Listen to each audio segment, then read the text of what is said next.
இங்க ஒரு பையனுக்கு ஸ்கூலுக்கு போக கூட ஷூ இல்லாததுனால அவங்க அப்பாவும் கிழிஞ்ச ஷூவை எடுத்துட்டு வந்து கிழிஞ்ச இடத்துல கிழிஞ்ச டயரை வச்சு தச்சு தராங்க. இப்ப அந்த ஷூவை போட்டுட்டு தான் ஸ்கூலுக்கு போறான். அங்க இருக்கவங்க எல்லாருமே அவனை கிண்டல் பண்றாங்க. அதனால அதை கழட்டி தூக்கி எறிஞ்சிட்டு கிளாஸ்க்குள்ள போய் உட்காந்துடுறான். பார்த்த கிளாஸ் டீச்சரும் அந்த ஷூவை எதுக்காக கழட்டினு காலையே அடிக்கிறாங்க.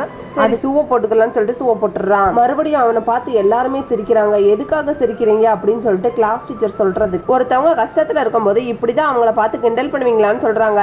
அப்ப அந்த கடவுளே ஷூ இல்லாம தானே இருக்காரு, அவரை பார்த்து கிண்டல் பண்ணுவீங்களான்னு சொல்றாரு. அப்பதான் அந்த பசங்களுக்கு அவங்க பண்ணதே தப்புன்னு புரியுது. இப்பதான் அவனுக்கு கொஞ்சம் கான்பிடன்ஸ் வருது. ஆனா இவன் எவ்வளவு கஷ்டத்தை தாங்கிக்கிட்டாலும் நாளுக்கு நாள் அவங்க நிலைமை ரொம்ப மோசமா போய்கிட்டு இருக்குது. அவங்க அப்பாவும் நிலைமையான வேலைக்கு போகாம குடிச்சிட்டு ரொம்ப அட்டகாசம் பண்றாரு.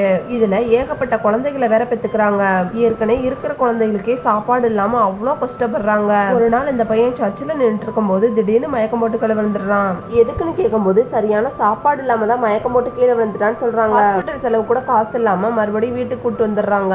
அவங்க அப்பா நான் வேலைக்கு போயிட்டு காசு அனுப்புறேன்னு சொன்னவரு இன்னும் திருப்பி வீட்டுக்கு வரல. அவங்க அம்மாவும் அவங்களுக்கு சாப்பாடு தரதுக்காண்டி சர்ச் வாசல்ல பிச்சை எடுக்கிறத அவன் பாத்துறான். சரி இதுக்கு மேல அப்பாவை எதிர்பார்க்க கூடாதுன்னு சொல்லிட்டு சாக்கோல அள்ளி போடுற வேலைக்கு இவன் சேர்ந்துடுறான். ஒவ்வொரு நாளும் சாக்கோல அள்ளி போடும்போது கண்ணில் அந்த தூசி பட்டு அவன் கண்ணில் இன்ஃபெக்ஷன் ஆயிருது. மருந்து வாங்க கூட காசு செலவு பண்ணாம எல்லா காசையும் அவங்க அம்மாட்ட கொண்டு வந்து கொடுத்துட்றான். ஒரு கட்டத்துக்கு மேல கண்ணு சுத்தமாவே தெரியாம போக அவங்க அம்மாவும் அவனை ஹாஸ்பிட்டல சேர்த்து சரி பண்ணிடுறாங்க. அப்பதான் இவனோட அம்மாவும் இந்த வேலைக்கே நீ போவேனா, நீ தான் எனக்கு முக்கியம் அப்படின்னு சொல்றாங்க.